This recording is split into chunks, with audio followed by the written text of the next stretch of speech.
Halo guys. Bentar. Halo guys, kita ketemu lagi di Inside Cam bareng gue Erik Kurniawan. Dan buat kalian yang kemarin sempet nanyain rekomendasi tentang 5 kamera di bawah 5 jutaan apaan bang? Nah, karena sebelumnya gue sempet bikin beberapa rekomendasi dari gue pribadi tentang kamera di bawah 10 jutaan. Dan sekarang akhirnya gue sempetin bikin video ini, yaitu tentang beberapa kamera rekomendasi yang di bawah 5 jutaan.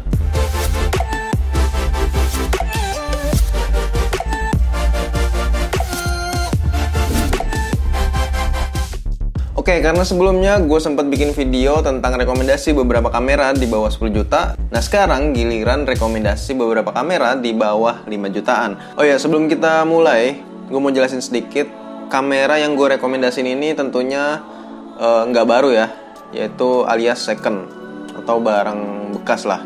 Jadi di sini kepintaran kalian dalam memilih kamera second ini juga diperlukan ya. Karena harganya masih di bawah 5 jutaan, otomatis kameranya ya keluaran lama lah kebanyakan ya, di bawah 2015. Dan kali ini gue bukan berdasarkan pengalaman atau pendapat pribadi lah. Gue sempet juga nanya-nanya ke toko kamera yang ada di Jakarta. Dan ini dia beberapa kameranya. Langsung aja, yang pertama adalah Canon 450D.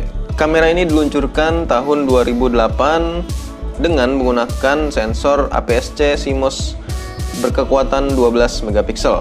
Dan rentan ISO-nya ini masih cukup kecil ya kalau menurut gua, sekitar 100 sampai 1600 saja. Padahal kan entry level sekarang minimal ya 6400. Terus mountingnya pakai yang EF atau EFS ya, standar Canon lah, Canon DSLR ya. Dan layarnya ini 3 inci tapi belum bisa di flip alias fix. Lalu fitur yang selanjutnya adalah continuous shoot-nya ini cuma sekitar 4 fps aja. Oke. Jadi gue bisa simpulin kekurangan dari kamera ini adalah sensornya ini masih cukup kecil ya, 12 megapiksel untuk sekarang ini ya. Terus kamera ini juga belum ada mode videonya, jadi cuman buat foto-foto aja. Dan yang ketiga ini kekurangannya yaitu dari segi layarnya yang belum bisa di flip alias fix ya. Jadi kurang enak lah kalau mau buat selfie nggak bisa. Ya bisa aja sih, tapi kita nggak bisa ngeliat muka kita sendiri ya. Oke, lanjut aja. Sekarang kamera yang kedua, kita nyebrang dari produknya Canon tadi ya. Kita nyebrang ke Nikon, yaitu Nikon D3200. Kamera ini diluncurkan pada tahun 2012 dan menggunakan CMOS sensor APS-C 24 megapiksel. Nah, ini lebih besar sensornya daripada yang sebelumnya tadi ya, yang 450D. Terus rentan ISO-nya ini sekitar 100 sampai 6400 dan bisa di-expand juga alias diperbesar sampai 12800. Mountingnya ini pakai yang mounting standar Nikon ya, mounting F atau F mount, dan layarnya ini juga fix sama kayak 450D berukuran 3 inci juga. Lalu continuous shoot-nya juga masih sama ya, 4 frame per detik alias 4 fps. Tapi yang spesial adalah sudah disediakannya jack mikrofon eksternal plus resolusi videonya ini udah Full HD 1080. So, gua nyimpulin ada beberapa kekurangan ya, walaupun nggak banyak ya dari kamera ini. Dari segi harga yang di bawah 5 jutaan ini, dari segi layar tentunya yang masih fix ya, belum bisa di flip. Kekurangan selanjutnya adalah FPS videonya ini masih kecil ya, sekitar 25 atau 30 lah, gue lupa. Soalnya udah lama juga megang kamera ini. Oke, sekarang kita lanjut ke kamera yang ketiga, yaitu kita nyebrang lagi ke mereknya Canon. Adalah Canon 600D. Nah, ini sempat populer ya di zamannya, alias zaman-zaman gue kuliah nih banyak yang make juga. Dan kita lanjut bahas spesifikasinya nih. Canon 600D diluncurkan pada tahun 2011 ya, cukup udah lama juga sih. Dengan sensor APS-C CMOS 18 megapiksel. Nah, ini lebih kecil dari Nikon D3200 yang tadi. Menggunakan ISO yaitu rentannya 100 sampai 6400 dan bisa diperbesar sampai 12800. Nah, kalau soal ISO ini masih sama ya kayak D3200 yang sebelumnya. Lalu mountingnya ini pakai yang standar aja, EF atau EFS. Jadi gampang kalau mau beli gonta-ganti lensa ya. Selanjutnya continuous shoot-nya ini masih standar 4 fps. Lalu video resolusinya udah Full HD 1080 Dan yang spesialnya juga nih udah ada port mikrofonnya.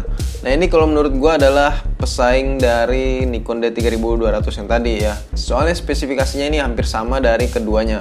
So kalau gua simpulin, kekurangan dari 600D ini adalah kebetulan gue juga sempet walaupun gue nggak punya, tapi gue sering make juga punya teman gue dulu. Jadi kekurangannya bisa gue simpulin yaitu kurang di low light. Kelemahannya pasti low light kalau kamera-kamera entry level. FPS videonya ini masih kecil, sekitar 25 sampai 30 lah. Kecuali kalian pindah ke 720. Nah ini bisa 50 atau 60 fps. Lalu yang terakhir adalah kekurangannya di segi sensornya. Ini sensornya masih 18 megapiksel. Masih di bawah D3200 yang tadi ya. Jadi cukup kecil lah. Oke, kita lanjut yang ke berapa tadi? Yang keempat. Kamera yang keempat di bawah 5 jutaan. Yaitu adalah kameranya adalah Nikon D5200. Kita nyebrang lagi. Nah, spesifikasinya yaitu kamera ini diluncurkan pada tahun 2013 menggunakan sensor 24 megapiksel APS-C CMOS.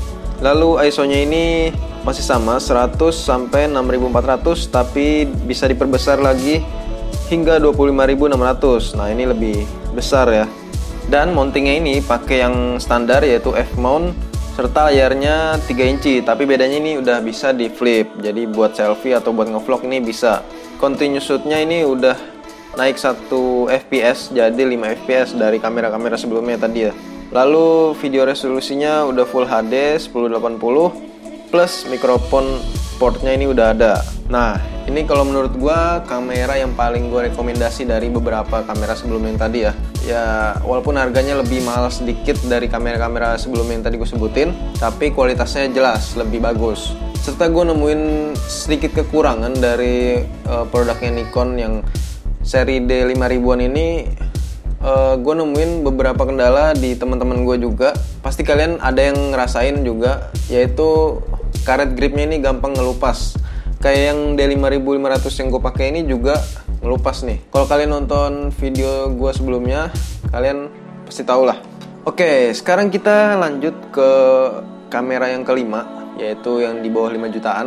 Tapi ini bedanya gue kasih variasi dikit lah ya, jangan DSLR mulu.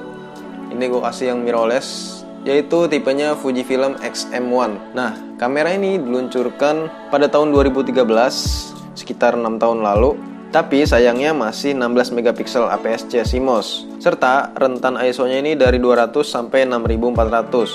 Sepertinya sih belum bisa di-expand atau diperbesar ya. Jadi mentok di 6400, tapi nggak tahu sih. Lalu mountingnya ini pakai yang Fuji X-mount.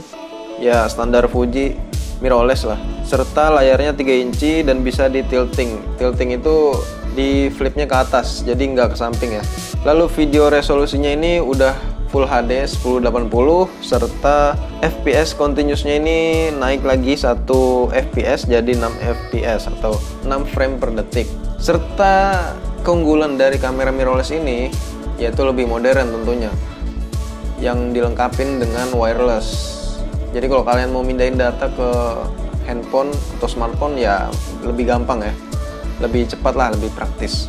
Dan kekurangannya dari kamera X-M1 ini adalah sensornya yang kecil, serta low light-nya ini masih kurang karena cuma sampai 6400 saja ISO-nya. Oke, ini adalah kamera yang terakhir, masih dari mirrorless juga ya, di bawah 5 jutaan, yaitu dari produknya Nikon mirrorless.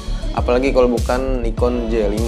Kamera ini diluncurkan pada tahun 2015 menggunakan sensor BSI CMOS berkekuatan 24 megapiksel, serta rentan ISO-nya ini bisa dari 160 sampai 12800. Dan mountingnya ini berbeda dengan Nikon DSLR ya, karena Nikon J5 ini kan mirrorless ya, jadi menggunakan one mount. Nikon J5 juga dilengkapi layar 3 inci tilting sama kayak X-M1 yang tadi. Terus bedanya di kamera ini udah bisa touchscreen layarnya. Serta dari segi continuous shoot-nya ini udah naik drastis. Yang tadinya cuma 6 fps, 5 fps, sekarang bisa 20 fps di Nikon J5 ini. Dan yang bikin beda lagi dari kamera-kamera sebelumnya yang tadi gue rekomendasiin adalah dari segi video resolusinya. Nah ini udah bisa 4K tapi cuma 15 fps, 15 kalau nggak salah ya, gue lupa juga sih.